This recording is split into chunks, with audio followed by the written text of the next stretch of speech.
Greetings and welcome to another video where I attempt to use the Roland R-8, which I'm sure will be familiar to you if you've watched any of the other videos on this channel. If not, you can go and do that now. But in this video I'm pairing it with the Squarp Hapax or Hapax. So we're going to be triggering all of the R8's internal sounds directly from the Hapax. So there's a number of reasons why you might want to do this. Primarily, the R8 isn't really designed for live use, so there's no concept of muting patterns or instruments on the fly. There's some limitations with the number of available patterns and different sequences. The rate of roll, types of swing, and editing gets very difficult very quickly. And there just comes a point where fighting with the R8's internal sequencer almost becomes a limitation.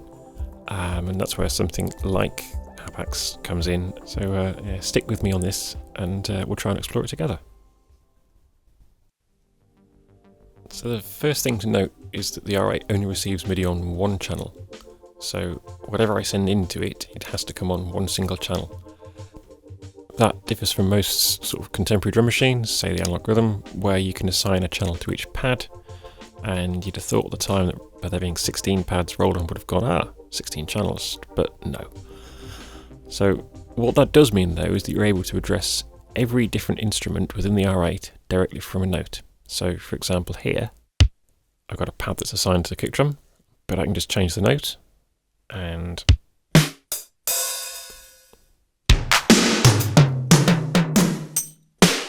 address all the instruments that are assigned to notes. But let's put that back to a kick for the time being. So by sequencing with an external sequencer, we can play or mute individual instruments and patterns. We can apply different swing or quantizing. So for example, I can have one track that just has my kick and snare on it, there, and I can have another one that's got my hi-hats and some other stuff that's going on, and then mute and combine all this together on the fly. So let's do something silly and put together a basic beat.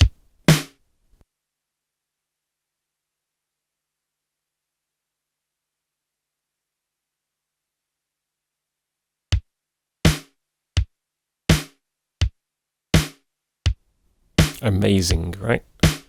And then if I can remember how to do this... A few moments later. That one. We're going to pull the kick slightly ahead of the beat. And we're going to push the snare slightly behind the beat. So you immediately get that kind of wonky, sort of Dilla style thing going on, basically. If you try doing that on the R8, it would take you ages. Just because you have to go through and change each note individually. So let's put in some hi-hats for a bit. So you can see we're doing all of this in real time now. Where are these hi-hats? There.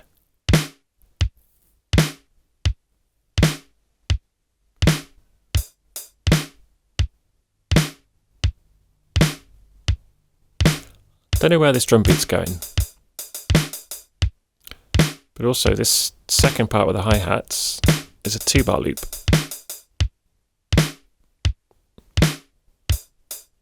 Let's add some rolls, loads of rolls.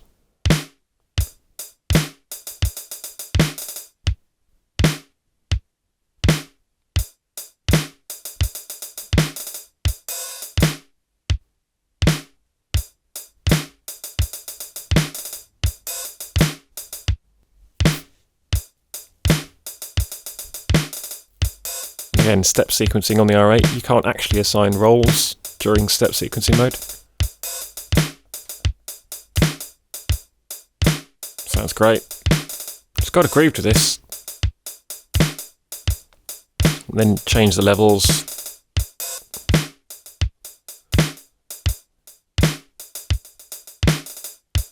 Again, something really difficult with the R8.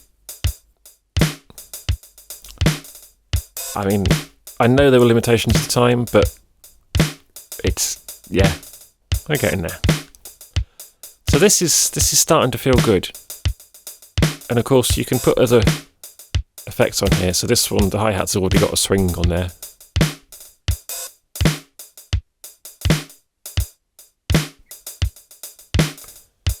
So just to recap, we've been able to put a swing template on a 2-bar loop for one pattern, and we've got a 1-bar loop for the rest of it, which we've done micro timing on.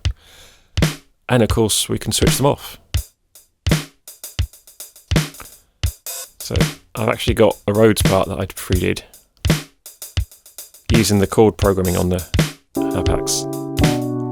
I mean, I'm a terrible piano player, so being able to punch in chords is really, really helpful. And seeing it laid out like this is amazing, really. Sounding cool, though.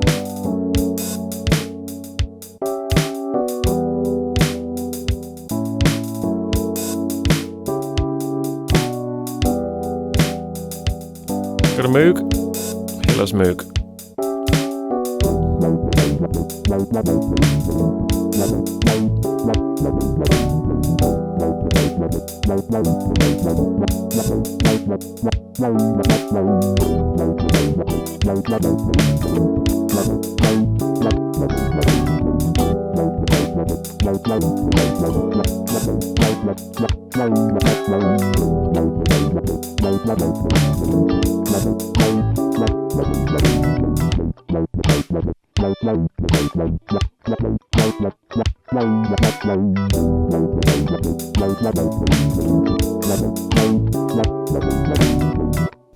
So one of the other cool things we can do with this is use CC automation, and if I can find it, we should have 16th cowbells. That one.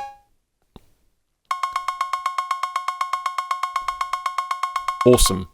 So within the MIDI menu on the R8, you can actually assign one of 8 control insert or messages to an instrument destination. These are somewhat hard-coded within the manual, but for my example, I'm going to try and adjust the cowbell's pitch and decay.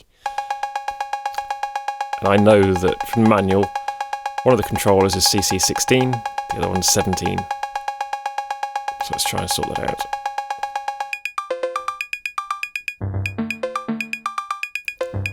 How easy was that? Let's change the decay as well.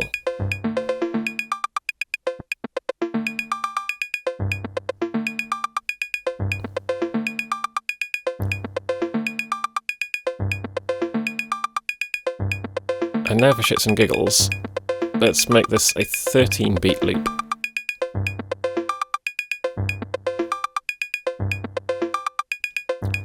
And then throw on a Euclidean sequencer. Why not?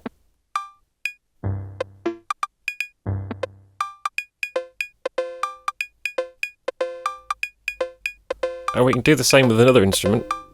Here's an agogo. But this one's running with 17 beats.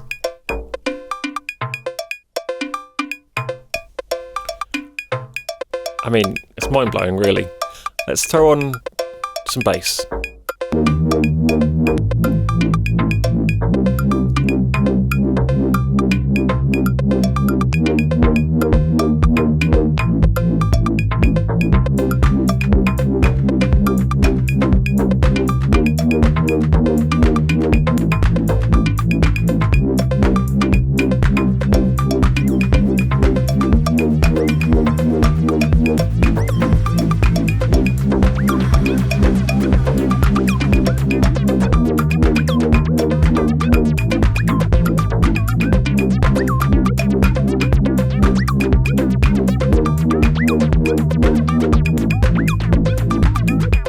Thanks so much for watching, and don't forget to comment, like, subscribe.